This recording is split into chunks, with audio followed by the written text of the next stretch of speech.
स्वागत है news one India में। और उसी के साथ गौरव जैन है, प्रवक्ता कांग्रेस, आपका भी स्वागत। रोहित अग्रवाल, प्रवक्ता आरएलडी, आपका भी स्वागत। विपिन शर्मा, वरिष्ठ पत्रकार, आपका भी स्वागत करते हैं। थोड़ी देर में अशोक यादव, प्रवक्ता सपा, वो भी हमारे साथ जुड़ेंगे। तो सबसे पहले सीधा प्रमोद स्वामी आपके पास में आना चाहूंगी इस सवाल के साथ, क्योंकि गिरिराज की ओर से, जो कि केंद्रीय मंत्री है, एक बड़ा बयान आया है, वो लगातार चर्चा में भी है। उन्होंने कहा है कि ये दूसरा गोधरा करवाने की साजिश है, और उसी के साथ तमाम जो जमाती हैं उनको लेकर भी एक गठन किया गया है टीम का, ताकि जांच हो सके। और उसी के साथ गिरिराज ने यह भी कहा कि सत्ता पाने के लालच में दंगे किए जा रहे हैं, उसको लेकर भी उन्होंने कोट किया है। तो सबसे पहले आपसे समझना चाहेंगे, जो घटनाक्रम हुआ, आप उसे किस चश्मे से देखते हैं? देखिए, पिछले दिनों जो घटना हुई और अभी हाल ही में कालिंदी एक्सप्रेस, उसके पहले साबरमती एक्सप्रेस में जो घटनाएं हुई, उससे एक प्रश्न उठ रहा है कि ये संयोग है या प्रयोग है। और ये बात मैं इसलिए कह रहा हूं कि भारत से जो फरार होकर पाकिस्तान में छुपे इंडिया के मोस्ट वांटेड आतंकी है, जिनका नाम है फरमतुल्ला गोरी। फरमतुल्ला गोरी ने एक वीडियो जारी किया है, और उस वीडियो में उसने भारत ने अपने जो स्लीपर सेल है, उस स्लीपर सेल से उन्होंने रेलगाड़ियों को निशाना बनाने की बात कही है, रेलगाड़ियों को डिरेल करने की बात कही है, प्रेशर कुकर से बम बनाने की उन्होंने तरीके बताए हैं। और उसके बाद में ऐसी कई वारदातें हैं जो कर्नाटक में भी प्रेशर कुकर के द्वारा बम धमाके हुए, वो हमने देखा है। तो हमारा कहने का मतलब है ये, और जो जांच एजेंसियां हैं उनको, वो भी जांच कर रही है, जांच एजेंसियों की जांच के बाद में ये सफा हो जाएगा। लेकिन ऐसा लग रहा है कि कहीं न कहीं आईएसआई द्वारा भारत में एक डिस्टरबेंस पैदा करने के लिए इस तरह की एक घटनाओं को अंजाम दिया जा रहा है। और ये फरतुल्ला गोरी का जो वीडियो है, जो मोस्ट वांटेड आतंकी है, उसके वीडियो से ये बात काफी हद तक स्पष्ट होती है। और इसके अलावा भी, जैसे राजस्थान के पाली में वंदे मातरम एक्सप्रेस के आगे भी सीमेंट के बड़े बड़े स्लेब रख दिए गए। तो ऐसी बहुत सी वारदातें पूरे भारत वर्ष में हो रही है, सिर्फ ये कानपुर तक ही सीमित नहीं है, ये उत्तर प्रदेश तक ही सीमित नहीं है। दिल्ली के सहारनपुर रेलवे स्टेशन के रेल लाइन पर करीब 25 से 30 पेट्रोल क्लिप निकले पड़े थे। तो ये सारे जो घटनाएं जो हो रही है, इसको, ये जो रेलवे में जो यात्री जो भ्रमण करते हैं, जो रेलवे को जो यूज करके सफर करते हैं, उसमें हिंदू, मुस्लिम, सिख, ईसाई सारे लोग सफर करते हैं, कोई जाति धर्म विशेष के लोग नहीं रहते हैं। और ये वाकई चिंताजनक बात है कि अगर ऐसी कोई घटना होगी तो फिर उसमें जो मारे जाएंगे वो भारत के नागरिक ही मारे जाएंगे। तो बिल्कुल ठीक है। प्रमोद स्वामी जी, आऊंगी। गौरव जैन, आपके पास आना चाहूंगी। दरअसल बड़ी साजिश है। जी प्रमोद जी, अपनी बात पूरी कीजिए। बोलिए। बना करके सारे राजनीतिक दलों को फरतुल्ला गोरी ने जो वीडियो जारी किया है, उस वीडियो की निंदा करनी चाहिए और कहना चाहिए कि भारत, फरतुल्ला गोरी जो कह रहा है भारत ने उनको स्लीपर सेल को एड्रेस कर रहा है, तो ये स्लीपर सेल कौन है ये स्लीपर सेल? तो इसकी सबको हम लोगों को निंदा करनी चाहिए। और भारत में सुख शांति अमन बना रहे, और भारत प्रगति और उन्नति के पथ पर आज चल पड़ा है, और आगे इसकी विकास की गति को और हमें तीव्र करना है। और इसमें राजनीतिक मतभेदों को बुला करके, अगर ये आईएसआई का डिजाइन है तो इसको एक्सपोज करना चाहिए, सबको एक शब्दों में एक करना चाहिए। ठीक है प्रमोद स्वामी, इसी सवाल के साथ में गौरव जैन के पास जाना चाहूंगी। गौरव जैन, मैं समझना चाहूंगी, इस वक्त जो ये पूरा घटनाक्रम हुआ, इससे पहले भी कई मामले हैं, बड़ी लंबी लिस्ट है, वो भी मैं आपको बता दूंगी। और उसी के साथ अब ये माना जा रहा है कि ये कहीं ना कहीं साजिशन के तहत भी हो सकता है। उसके लिए तमाम जांच एजेंसियां उसमें जुट गई हैं, जांच कर रही हैं। लेकिन विपक्षी दलों को क्यों ऐसा लगता है कि सरकार रेलवे को लेकर अपनी नाकामी को छुपाने की कोशिश कर रही है? क्या आपको ये इसमें नजर आता है, या फिर जो घटनाक्रम हुआ उसको लेकर आप इसे किसी दूसरे दृष्टिकोण से देखते हैं? देखिए, यहाँ पर दो मुद्दे अलग अलग हैं, दोनों मुद्दों को एक बनाया जा रहा है जी। एक मुद्दा है कि रेलवे के जो हादसे हो रहे हैं पिछले एक दशक से हम लगातार देख रहे हैं कि निरंतर बढ़ते जा रहे हैं, जहाँ पे सरकार एक तरफ बोलती है कि हमने कवच बना दिया, हमने नई टेक्नोलॉजी लगा दी, हमने नई नई चीजों के द्वारा रेलवे में हादसे ना हो उसकी पूरी पैरवी कर रहे हैं। रेल मंत्री जो है वो रील बनाते हैं, ज्यादा मशहूर रहते हैं। और दूसरी तरफ है आतंकवादी हमला। हम इन दो मुद्दों को एक साथ नहीं करते। जो भी आतंकवादी हमला हो रहा है उसकी घोर निंदा करते हैं, और हम चाहते हैं कि इस देश में जो भी स्लीपर सेल है उसको मौत के घाट उतार दिया जाए। इस देश में आतंकवाद की कोई जगह नहीं होनी चाहिए। हमने इस देश के दो दो प्रधानमंत्रियों को मौत के घाट उतरते हुए देखा आतंकवादियों के द्वारा, उनकी शहादत यहाँ पर हुई है। तो हम आतंकवाद के सख्त खिलाफ हैं, लेकिन ये बोलना कि ये दोनों मुद्दे एक हैं, ये सरासर गलत है। ठीक है, आप जो देखिए कानपुर में हुआ बालासोर का उसे जब आप हादसा कैसे हुआ देखते हैं था, गौरव जी? बालासोर का जब हादसा हुआ था तब भी बोला गया था कि यहाँ पर आतंकवादी हमला हुआ है या कुछ हुआ है। बाद में पता चला कि वो जो मिसहैप हुआ था वो रेलवे की वजह से हुआ था, सरकार की नाकामी की वजह से हुआ था। तो जो भी आतंकवादी घटना है उसकी पुरजोर निंदा करते हैं, और हम चाहते हैं कि जो भी आदमी इस चीज में दोषी हो उसको मौत के घाट उतार दिया जाए। लेकिन हमें ये भी समझना हो कि जो निरंतर सिर्फ एक आतंकवाद, सिर्फ एक घटना नहीं हुई रेलवे के साथ, आप पिछले 6 महीने में देखेंगे आपको तमाम घटनाएं दिख जाएंगी किस बिल्कुल, प्रकार से इसीलिए तो ये लोगों चिंता का की। विषय है ना जैन साहब, तभी तो मैं पूछ रही हूँ कि जो आपने कानपुर में आपने देखा, जो हुआ, उसे आप किस दृष्टिकोण से देखते हैं? तभी तो मैं पूछ रही हूँ ना आपसे।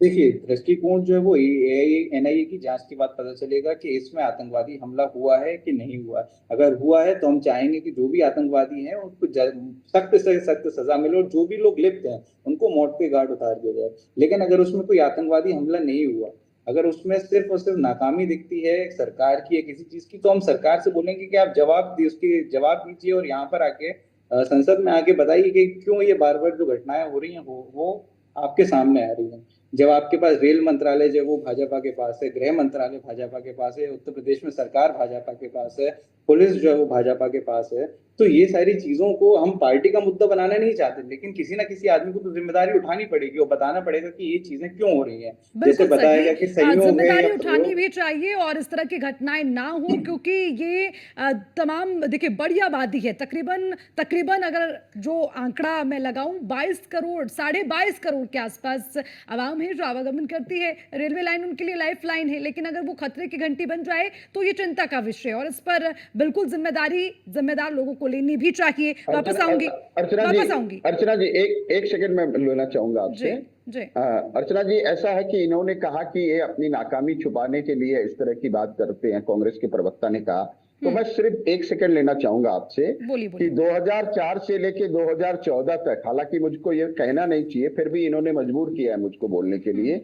2004 से 2014 तक 2453 मौतें हुई रेलवे हादसों में, और 711 लोग जो है वो जख्मी हुए।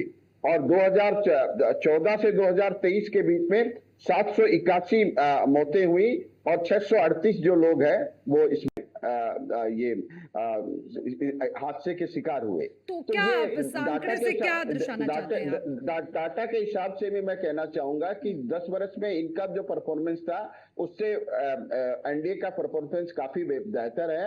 और हम चाहते हैं कि एक भी दुर्घटना न हो, एक भी लोग किसी एक्सीडेंट की वजह से न मरे, उसके लिए ऊपर में सरकार काम कर रही है। और रेलवे का बजट जो है 2014 में जो बजट था, उस बजट को 9 गुना एनडीए सरकार ने रेलवे के बजट को 9 गुना बढ़ा दिया है। लेकिन कुछ कमियां हैं जिसको सुधार करने की दिशा में हम प्रयत्न कर रहे हैं। ठीक है, अशोक यादव जी हमारे साथ जुड़ गए हैं, सपा प्रवक्ता हैं। अशोक यादव जी, आपका भी स्वागत है, और स्वागत के साथ ही एक सवाल भी आपसे। जो कानपुर में हुआ वो इस वक्त चिंता का विषय, और आप बिल्कुल जानते होंगे कि जो घटनाक्रम हुआ है वो हर किसी के लिए आज काफी गंभीर मुद्दा बन गया। लेकिन मैं आपसे समझना चाहूंगी, बार बार इस तरह के मामले सामने आना, अगर हम पिछले कुछ ही महीनों की बात करें तो ये पहला मामला नहीं है, तो किस तरह से इसे देखें कि क्या ये इत्तेफाकन है या ये साजिशन हो रहा है? कैसे देखते हैं आप इसे?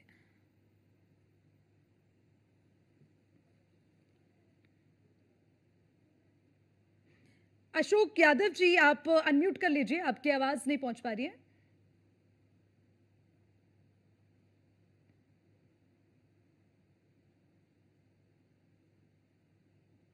अशोक जी बोलिए। नहीं, अभी भी आपकी आवाज नहीं आ रही। एक बार आप जरा देख लीजिए आवाज क्यों नहीं पहुंच पा रही। मैं वापस आऊंगी आपके पास, तब तक रोहित अग्रवाल के पास में जाती हूं, और ये सवाल आपसे भी रोहित अग्रवाल कि आज जो कानपुर में हुआ, वैसे कई घटनाक्रम पहले भी रखे हैं। 23 अगस्त का मामला रहा, चाहे फर्रुखाबाद एक्सप्रेस के इंजन में पेड़ का हिस्सा टकरा गया उस वक्त की बात हो, कई तरह के कई मामले हैं, अलग अलग तारीख है मेरे पास। लेकिन कैसे आप देखते हैं इसे कि ये कैसे इत्तेफाकन हो सकता है, इस तरह के घटनाक्रम का होना जो कानपुर में हुआ, क्या वो भी इत्तेफाक होगा? देखिए, स्थिति बिल्कुल साफ हो चुकी है कि सरकार का विरोध करने के लिए ये लोग आज इस स्तर पे उतर आए हैं कि 22 करोड़ लोग जो रेल से ट्रैवल कर रहे हैं, उनकी जान को ये खतरे में डालने का काम कर रहे हैं। ये शुरुआत हुई थी उड़ीसा से, जी। जहाँ पे सरकार ने क्लियर कट कहा था कि साजिश हुई है। तब मजाक बना रहा था विपक्ष इस चीज का और कह रहा था कि सरकार अपनी जिम्मेदारी से भाग रही। आज स्थिति बिल्कुल साफ हो चुकी है, किस तरीके से आतंकी साजिश यहाँ पे देखिए आपके सामने खुलेआम पाई गई है कि आतंकवाद की साजिश यहाँ पे हो रही है। कम से कम मुझे लगता है विपक्ष को ऐसी छोटी राजनीति से बाहर आना चाहिए। कहीं पे आतंकवादी अगर साजिश हो रही है तो वहां पे तो आप सरकार का साथ दीजिए। ठीक है, हम जानते हैं कि आप बिलबिला रहे हैं सत्ता में आने के लिए, कुर्सी पाने के लिए आपकी भूख है, परंतु कम से कम जहां पे देश के अस्तित्व का सवाल है वहां पे तो आप सरकार का साथ दीजिए। हम अकेले सरकार इतना बड़ा रेलवे ट्रैक है उसके ऊपर बैठ के पहरा नहीं दे सकता, ये समाज का काम।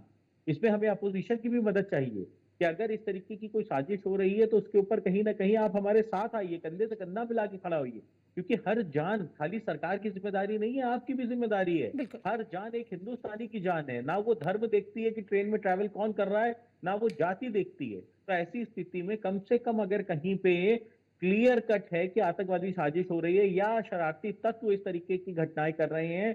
देखिए किस तरीके से हमने देखा गया, ट्रैक के ऊपर आपने बोल्डर्स रख दिए, ट्रैक के ऊपर ईंटें रखे गए। आज तो हद हो गई जब सिलेंडर और उसके अंदर कहीं ना कहीं केमिकल्स और पेट्रोल पाया गया कि पेट्रोल पंप के माध्यम से ट्रेन को उड़ाने की साजिश हो रही थी। तो हमको और आपको समझना पड़ेगा कि सरकार का विरोध करते करते आप इतना मत नीचे गिर जाइए कि आप देश का विरोध करने लग जाइए। तो चलिए, विपक्ष आज अच्छी बात है। आतंकवादियों इसी के सवाल साथ के खड़े साथ होने से अशोक भी यादव जी के पास। जी, अशोक यादव जी, देखिए रोहित अग्रवाल ये कह रहे हैं कि क्या जो इस तरह के घटनाक्रम होते हैं, इस तरह की कुछ घटनाएं, कुछ ऐसे मुद्दे जिस पर विपक्ष और सत्ता पक्ष का जो सुर है वो एक नहीं हो सकता। दो सवाल मेरे आपसे हैं अशोक यादव जी। पहला सवाल ये, और दूसरा ये कि आप खुद जो कानपुर में हुआ उसको क्या मानते हैं कि वो संयोग है या फिर उसको आप साजिशन समझते हैं, साजिश समझते हैं, कैसे उसको आप देखते हैं? ये दो सवाल आपसे, दोनों पर जवाब दीजिएगा। देखिए, सबसे बड़ी बात है अर्चना जी, आवाज मेरी आ रही कि नहीं अभी? बिल्कुल अशोक जी, अभी आपकी आवाज आवाज आ आ रही रही है, मेरी? बोलिए। जी जी।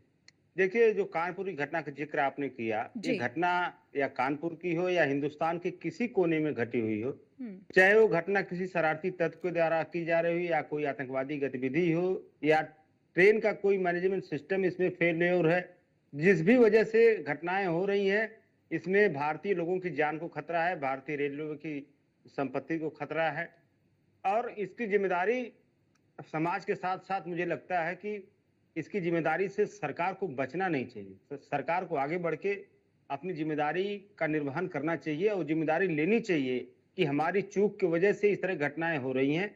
जिस तरह से हमारे भाई रोहित जी ने कहा कि सत्ता में आने की बिलबिलाहट और बौखलाहट न जाने क्या क्या, ये सत्ता में आने की बिलबिलाहट बौखलाहट ही थी कि 700 किसानों की हत्यारी मोदी सरकार की गोद में आप बच जाके बैठ गए सत्ता के लिए और आप विपक्ष के लिए कर रहे हैं सत्ता की बिलबिलाहट और न जाने क्या क्या सब कर रहे हैं आप। दूसरी बात कि ट्रेनों में जो दुर्घटनाएं हो रही इसमें टेक्नोलॉजी का भी बहुत कमी है। आप देखिए, सरकार बड़े बड़े वादे करती है, इतनी ज्यादा ट्रेन का बजट इन्होंने बढ़ाया, अभी ये बता रहे थे। तमाम मतलब रेलवे ने जो भी 60 साल से ऊपर वाले नागरिक थे उनकी जो रिबेट मिलती थी उसको उन्होंने विड्रा कर लिया, तमाम चीजें इन्होंने बढ़ाई, लेकिन उसका आउटकम्स क्या रहा? क्या रेलवे को उतना बेनिफिट मिल पा रहा है इस सरकार में? ये सवाल आज भी है। जो एक डिवाइस की बात होती थी कि एंटी कोलिजन डिवाइस फला टाइम तक ट्रेनों में लग जाएंगे, आज करीब 11 साल हो गए, मोदी सरकार ने कितने ट्रेनों में एंटी कोलिजन डिवाइस लगाए? तो ये सारी चीजें इस तरफ दिखाती हैं कि कहीं न कहीं सरकार की कमजोरी इसमें सबसे ज्यादा है। और सरकार की कमजोरी क्यों है? क्योंकि उनको सिर्फ और सिर्फ मार्केटिंग से मतलब है। आप देखिए, वंदे भारत ट्रेन जो चलाते हैं मोदी जी, और उसी ट्रेन में उन्हीं के पार्टी के लोग एक बेटी के साथ छेड़छाड़ करते हैं। ठीक है। लेकिन वो बातें सुनिए, अशोक चूंकि वो यादव बातें अलग है, वो बातें हाँ, अलग है। बिल्कुल, बिल्कुल। लेकिन मेरे कहने का मतलब है कि अगर आप ट्रेन चला रहे हो तो उस ट्रेन में सेफ्टी ट्रेन के अंदर या ट्रेन के बाहर प्रोवाइड कराने की जिम्मेदारी भी सरकार की है इस ठीक है। जिम्मेदारी को आप ये नहीं ये कर अच्छा सवाल सकते है। मैं कि विपक्ष इसमें प्रमोद जी राजनीति कर रहा आपसे है। लूंगी जवाब, इस पर नोट कर लीजिएगा, लेकिन उससे पहले विपिन शर्मा हमारे साथ है, वरिष्ठ पत्रकार, उनके पास मैं जाना चाहूंगी। विपिन जी आपसे समझना चाहेंगे, देखिए सिलेंडर की जो सील है वो वहां पर रेलवे ट्रैक के साथ में तोड़ी जाती है, माचिस वहां पर मिलती है और उसी के साथ झोले में कुछ बारूद जैसी आपत्तिजनक चीजें भी बरामद की जाती हैं। ये तमाम चीजें आप इन्हें कैसे देखते हैं? ये संयोग है या फिर इसको साजिश के तौर पर देखा जाए? ये मैं बार बार इसलिए कह रही हूं क्योंकि ये पहला मामला नहीं है, और दूसरी बड़ी बात कि ये मामला 22 करोड़ आवाम से जुड़ा हुआ है जो रेलवे लाइन को अपना लाइफलाइन मानती है, वहां पर आवागमन करती है। विपिन जी।